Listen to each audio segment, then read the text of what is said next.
Bonjour, c'est Nico pour un nouvel épisode de la chambre de Nico. Aujourd'hui, on s'attaque à un magnétoscope JVC. Alors, modèle HRS 9500 MS avec la technologie Dynamic Drum. Donc, il s'agissait du magnétoscope VHS le plus haut de gamme vendu par JVC en 1999. Il n'y avait pas plus haut de gamme que celui-ci, c'est-à-dire que c'était le top modèle quoi. Voilà, c'était le fleuron de la gamme JVC. Euh, donc, bien évidemment, étant donné que c'est le fleuron, donc on a le système Dynamic Drum qui permet des ralentis, en fait, qui permet d'accélérer la vidéo sans barre de bruit, parce que le tambour va légèrement se déplacer en fait, et du coup ça permet d'éliminer les barres de bruit et d'avoir aussi de l'audio. Parce que l'audio est samplé en fait en temps réel, et du coup l'audio est mis en vidéo. Donc bref, vous avez quelque chose un peu comme un lecteur DVD, mais encore plus net en fait, même encore mieux, parce que le lecteur DVD, vous allez avoir des mosaïques de pixels qui vont apparaître. Là, vous aurez en fait vraiment rien, quoi. C'est une, c'est un truc de dingue en fait, hein, ce truc. Apparemment, c'est un système qui est assez fragile, de ce que j'ai entendu. Alors déjà, on n'en est pas, on n'en est pas encore là, hein. Déjà, la machine pour l'instant ne fonctionne pas. Euh, Donc derrière la trappe, là, vous avez des connecteurs super vidéo et des connecteurs composites, vidéo composite et puis audio avec des sorties RCA qui seront plaqués or, donc c'est très beau, plus bel effet. Euh, voilà. La façade est en aluminium brossé. Je possède la télécommande et la documentation et j'ai pu au télévis. Donc les symptômes que j'ai pour le moment, hop, je mets la machine en route, il se met en route, il se met en veille. Voilà. Donc déjà c'est pas normal, il devrait rester en route. Si je mets une cassette, il va la prendre et il va faire le threading, enfin il va charger la bande et puis il va la charger correctement autour du tambour de tête. Cependant, il s'éteint également. Donc je ne sais pas si c'est un problème méca ou autre. À voir. Donc je vais voir ça, là je vais ôter le couvercle et puis on va commencer à regarder autour. Peut-être que c'est un problème d'alignement quelconque, à voir. Donc voilà. Bon, je reviens vers vous. Je commence à démonter le magnétoscope, je vais sortir la méca. Il y a quelqu'un qui est passé avant parce qu'il a foutu de la graisse partout, enfin c'est n'importe quoi. Bref, comme d'hab, je pense que le problème vient des engrenages du dynamic drum, à mon avis. Très peu de chances que ce soit lié à l'alimentation. Je vérifierai les condensateurs, mais très peu de chance. Je sais pas, je le sens pas. Le problème sur ces machines, c'est bien le dynamic drum, hein. Euh, donc voilà, je vais quand même vérifier du côté du dynamic drum, hein, d'abord, et ensuite on verra. Euh, il me faut le service manuel pour voir comment on sort ça. C'est écrit, mais je dois être teubé parce que j'y arrive pas. Euh, push. Mais. Oui, mais non. Ah, la push. Ah oui, c'est d'accord, je crois que j'ai trouvé celle-là en fait. Ok. Bah voilà, donc je vais essayer de sortir la méca. Une fois que la méca sera sortie, je vais regarder l'histoire du dynamic drum, je vous reprends à ce moment-là. Alors, du coup, je reviens vers vous. Pas de problème électronique, problème méca sur le dynamic drum, ce qui est, voilà, très fragile, cassé juste là, l'engrenage. Donc, bah c'est con parce qu'en fait, c'est un peu la feature flagship de ce truc, hein, le chat.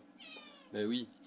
Et alors j'ai noté la position des engrenages avant, et je crois que j'ai bien fait, parce que ceux-là j'y ai pas touché donc ils vont pas bouger.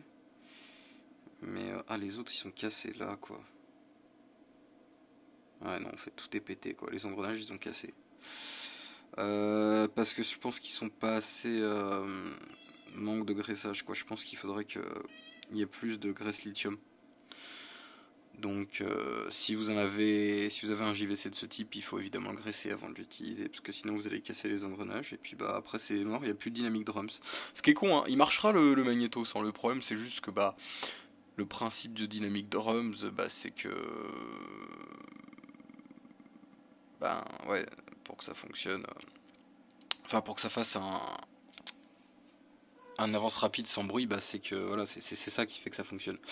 Et donc du coup bah c'est con dans le sens où c'est un peu enfin on va dire la feature de cette machine quoi, c'est le dynamic drum. Donc après ça reviendra au même que mon S8600 MS, il aura rien de spécial en plus quoi.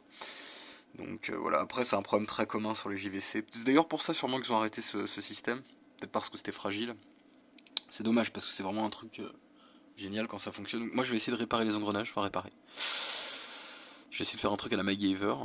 On va voir ce que ça donne, mais j'en suis pas persuadé que ça fasse quoi que ce soit de bien. J'ai essayé de ressouder l'engrenage. Il y en avait deux en fait d'abîmés. J'ai essayé de pas désaligner le mécanisme.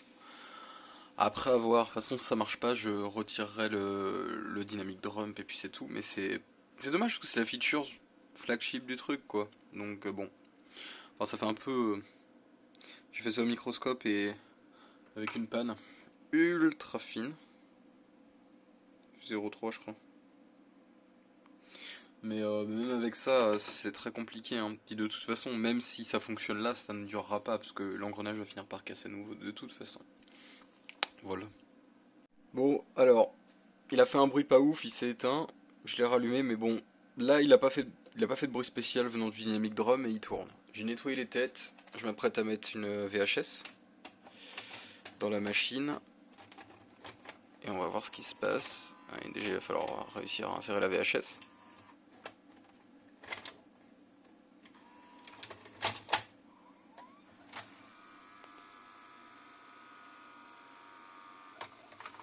Ok.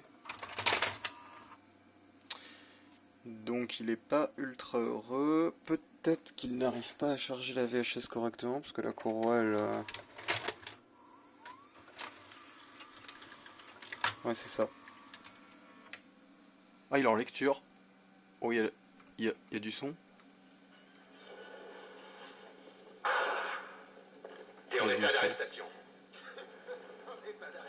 Il y a du son. Et toi, t'es dans une propriété privée. Où sont les passagers? À voir avec le vertical holding peut-être. C'est un peu bizarre. Si on mettait en pause... Oui le chat. Si on mettait en pause...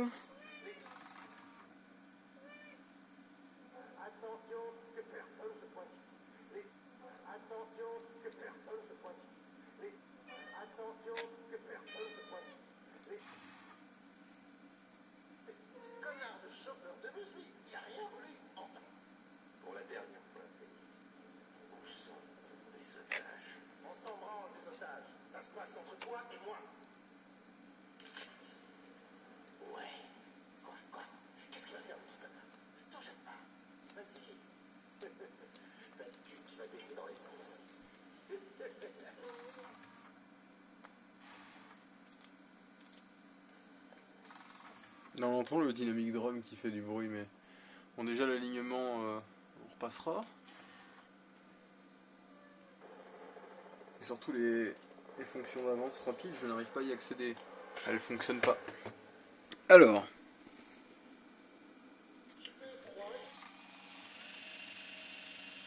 Ah bah sans barre de bruit ça marche pas des masses. Hein. Ah, il a dû les planquer ailleurs. Comment tu sais?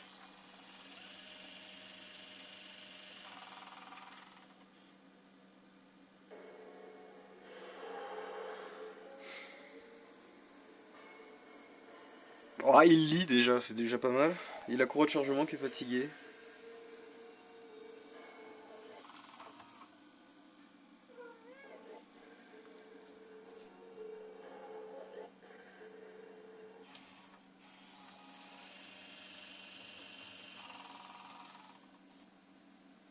Vous serez maintenu dans une enceinte cryogène à moins 55 degrés pendant la durée de votre peine, au cours de laquelle...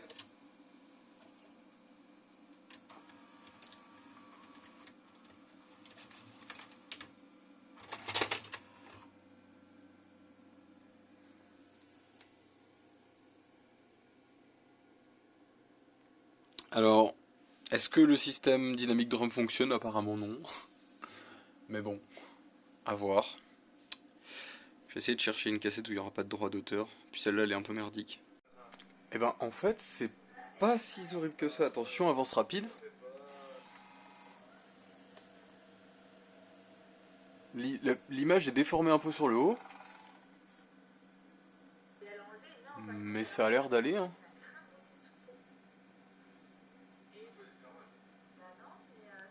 Bon, déjà avant d'aller plus loin, parce qu'il semble que le système ne fonctionne pas correctement, hein, mais bon, au moins il fonctionne. Euh, on va nettoyer ça, parce que j'ai pas de mots pour décrire l'état de cette télécommande, donc je vais nettoyer ça. De suite, on va démonter, et puis je vais revenir vers vous quand ce sera démonté, puis on va nettoyer ça, parce que là c'est dégueulasse. Voilà, c'est démonté, je vais en profiter pour nettoyer les contacts carbone, nettoyer l'encodeur rotatif qui est là, hop là. Ah, c'est dégueulasse. Et puis voilà, on va voir ça. Et je vais nettoyer tout ça, puis regardez-moi cette saleté là. Dégueulasse. Je reviens. C'est quand même vachement plus propre comme ça, non? J'ai changé les piles aussi, comme ça je pense que la remote elle va quand même mieux fonctionner. Voilà, je préfère comme ça personnellement. Vachement moins crade quand même. Bon, j'espère que vous n'allez pas entendre les voisins qui font la fête pendant le couvre-feu. Alors, on va nettoyer la méca proprement, donc on va faire les freins. On va graisser en fait tout le passage où il y a les guides de bande et puis l'insertion de la cassette. On va nettoyer le galet presseur parce qu'il est bien usé, hein. J'aimerais bien en trouver un autre d'ailleurs. Le moteur cabestan qui est là, on va faire ça propre. On va nettoyer les contrôles en façade, chaque bouton. Il y en a qui sont un peu durs de répondre. Je vais renettoyer les têtes pour voir.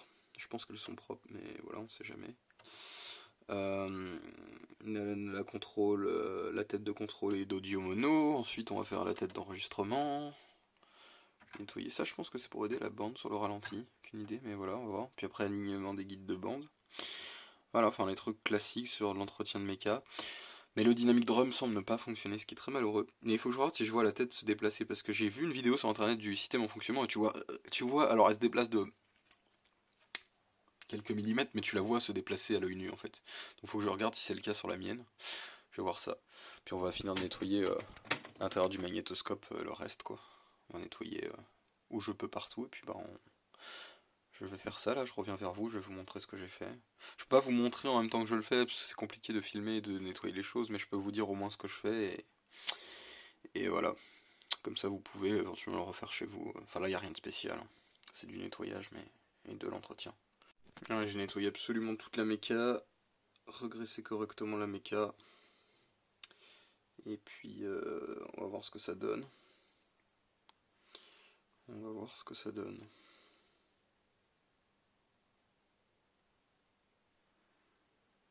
Donc, ouais, je vais voir, je vais insérer une cassette. Bon, le Dynamic Drum ne marche pas, mais il n'empêche pas la machine de fonctionner. Je vois pas les têtes se déplacer, donc je pense qu'il y a encore des pièces en plastique autres que les engrenages qui sont cassés. De toute façon, voilà, ça a pas l'air d'être vraiment réparable ces histoires. Il faudrait qu'en fait, si on arrive à démonter un système complet et ouais, je sais pas, je pense que c'est très compliqué de refaire marcher. Il faudra en fait imprimer les pièces en 3D, mais c'est compliqué vu la complexité de la chose. Par contre,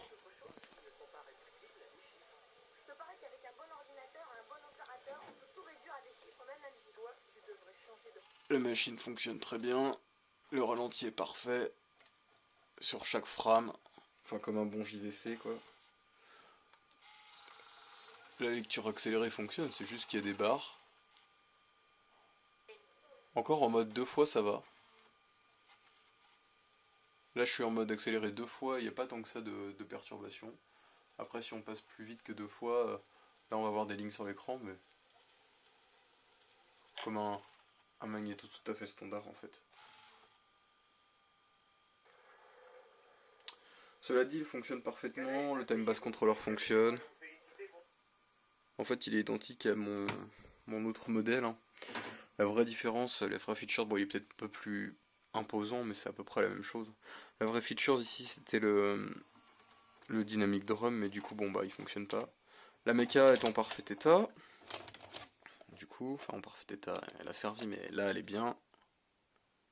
Voilà, mes bandes restent nickel. Donc de haut en bas, parfait. Bah, je vais pouvoir refermer cette machine et puis passer à un autre projet parce que lui il fonctionne. J'ai testé sur plusieurs cassettes, il fonctionne bien, il n'y a pas de souci particulier. J'ai fait le réglage des guides de bande à ma façon. Là pour une fois, j'ai pas sorti l'oscillo, j'ai pas eu besoin. Euh, J'aurais pu le faire, mais là je l'ai fait comme ça. Il n'était pas trop décalé. Et de toute façon, on le sait tout de suite avec le... Il n'y a même pas besoin des fois de regarder la vidéo, il suffit de se baser sur le son Wi-Fi, parce que le son Wi-Fi est encore plus sensible que la vidéo. Quand vous avez récupéré le son Wi-Fi et que la machine se calibre en 3 ou 4 secondes avec le système best là, au démarrage, c'est que c'est réglé.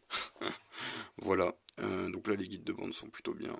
Voilà, donc il n'y a pas de souci particulier. Je pourrais passer la FM hein, sur le silo pour voir, mais voilà, je suis pas sûr que je vais améliorer grandement les choses quoi. Là il fonctionne bien déjà. Je vais peut-être le passer quand même par, par pur intérêt, juste pour voir l'état de la FM. À mon avis ça va être par là. Alors, ah bah voilà, PBFM et alors, ça c'est TP 2253 APBFM, donc ça c'est bon. Par contre il me faut le trigger. Euh, CTLP, CTL Pulse peut-être, Control Pulse. Je vais voir. Je vais essayer de me câbler là-dessus, puis on va essayer de voir la FM quand même, juste par curiosité. Allez, j'ai fait la FM pour le plaisir. Voilà ce que j'ai, ce qui est pas trop mal. C'est jamais parfaitement plat, mais ça s'en rapproche au maximum quoi. Là c'est bien, hein. C'est bien, l'image est très bonne. Le ralenti il est juste parfait. Voilà. J'ai testé la SVHS aussi, ça fonctionne. Bah en fait tout fonctionne sauf le dynamic drum, ce qui est le cas de 99% de ces magnétos je pense maintenant. Si quelqu'un en a un avec un dynamic drum qui fonctionne, j'ai vraiment envie de voir à quoi ça ressemble. Donc je suis vraiment curieux. Voilà, je vais nettoyer la façade, je remonte ça et puis après c'est bon, terminé pour ça, bisous. On passe au suivant. Voilà. Bon, en tout cas tout marche. Et Time Bass Corrector ça fonctionne aussi, enfin sur les cassettes PAL j'ai testé, c'est marche très bien. Marche très bien. Et là si on va dans le menu... Alors je suis désolé c'est un PVM. Hein. Donc c'est un CRT, enfin celui-là c'est un CRT Best Auto. Ah non, arrêt ou marche, d'accord, marche. OSD marche, ça je vais le foutre en arrêt.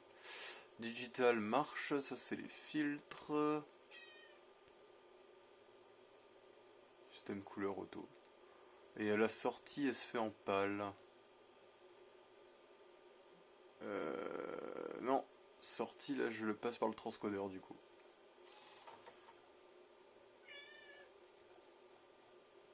Là il y a comme un... Je sais pas si vous voyez un petit trait là-haut. C'est étonnant. C'est étonnant parce que...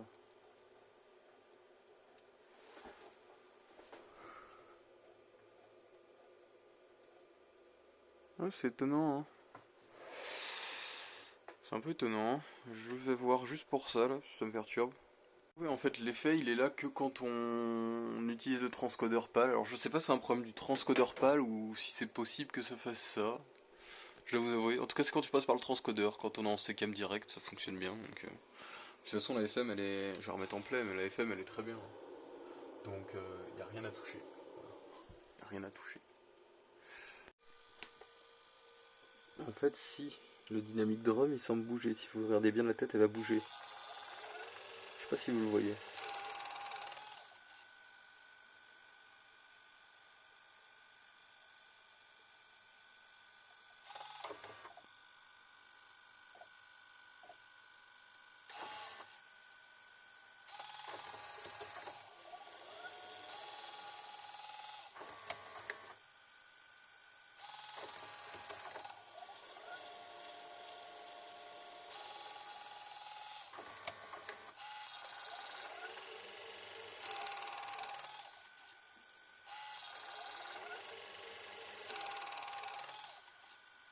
Oui, la tête elle bouge.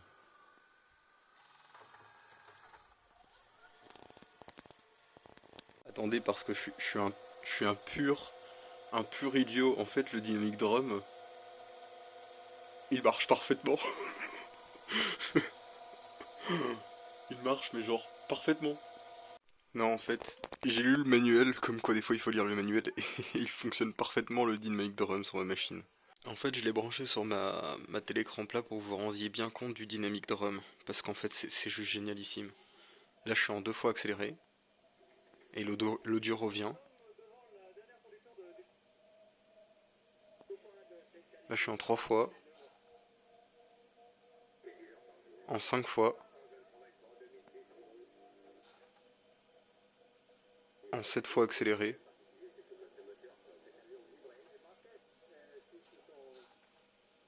en 9 fois. Et l'audio, en fait, il suit pas parce qu'on est vraiment en accéléré, mais il y a toujours l'audio. Et là, je peux remettre en pause, avec un ralenti qui est plus que correct. Je vais remettre play. Je vais remettre pause.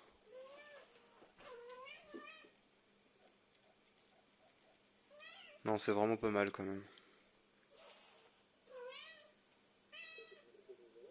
Sachant que les artefacts que vous voyez, je pense qu'elles sont dues seulement les artefacts que vous voyez là. C'est parce que je suis pas en sécam sur ce téléviseur. Ce téléviseur ne lit pas le sécam, bien qu'il est censé le faire. Vous voyez, si la vidéo... je sais pas si je peux arrêter la vidéo, mais si c'est le cas... Là, vous voyez, c'est une lecture accélérée normale. Donc en fait, il y a des barres de bruit. Encore, on les voit pas trop, parce que là, c'est assez clair comme vidéo. Donc on voit pas trop les barres de bruit, mais il y a bien des barres de bruit. Par contre, en recherche séquence, comme ça, il y a vraiment pas de barre de bruit.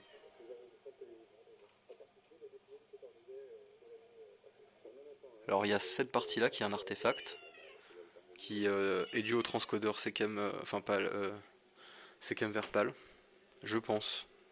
Mais j'ai pas de télécran plat ici qui est... Enfin, faudrait que je fasse des tests avec un ordinateur, tout ça, mais... Enfin, de toute façon, même si c'est le cas, ça reste vraiment pas mal quand même, hein.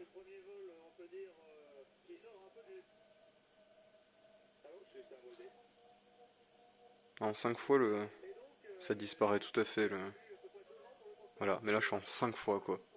Et c'est même plus net qu'avec un DVD au final, parce qu'un DVD en fait, on a la mosaïque numérique en fait du DVD, alors que là on n'a rien. C'est juste du pur génie de faire quelque chose comme ça. C'est du pur génie de la part des ingénieurs de JVC.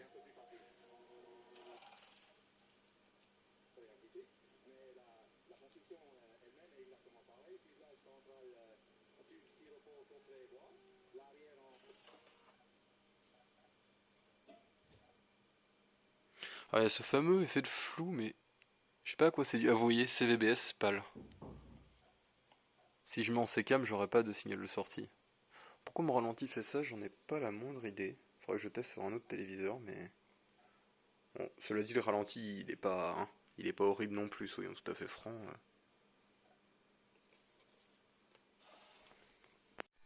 Et voilà, c'est remonté, ça fonctionne, y compris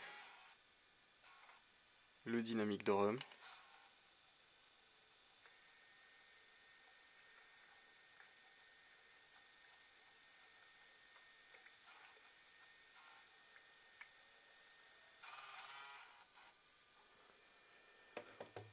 Tout fonctionne parfaitement.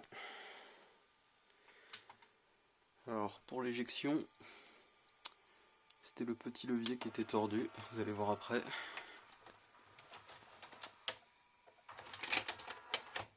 Parfait.